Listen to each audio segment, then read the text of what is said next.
You know, we love it when we see older kids kind of mentoring the younger ones. That's part of what life is all about. But one high school is taking this idea seriously, and it all started with their athletes. Northern Guilford High School Athletic Director Chase Cochran says every Friday they send their school athletes out to Northern Elementary School. That's their partner school, if you want to look at it that way, a feeder school into the high school. And they greet the kids as they get dropped off. It's a pilot program that came out of the blue.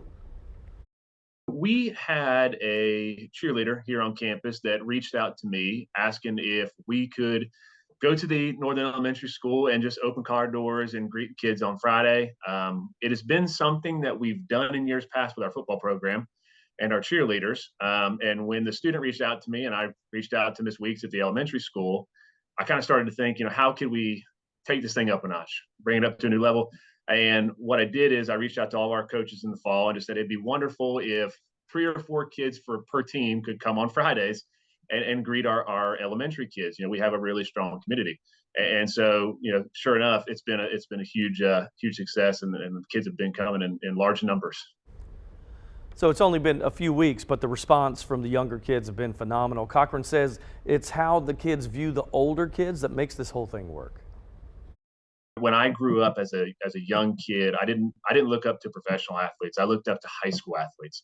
I wanted to be them, and that's what I hope for our community. That our young people who wear the purple and white see these older kids, and they want to be them one day. That's the impact that I hope that our student athletes here have on our community.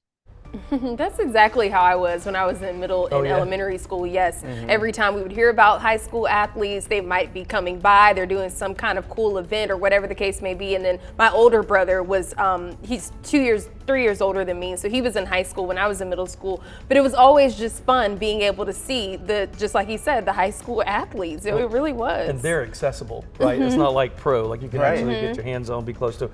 So what's interesting is it started out the beginning of the year. He said they would let some of the band members go and some cheerleaders, and they would play on the first day of school as kids walked in. And little by little, the cheerleaders started to do it. Now it's track, soccer, volleyball, you name it. Wow. They've got a smattering of athletes from all the different schools, and those little ones, when they get out and see them, they think it's the coolest thing. And what a cool opportunity for the older kids too, because I mean, while you're 17, 18 years old, you're still kind of a kid, right? Yeah. But to be able to mentor or provide just a little bit of a positive outlook to younger kids makes you kind of mature a little bit, right? Because you're not just a kid, you're also a mentor. Right. Exactly. Some of the images that we got in that we had so many we couldn't even show you all of them. The little kids had pom-poms out the windows as they pulled up to school. Oh my goodness. Cutest thing Oh, ever. that's great. Very good.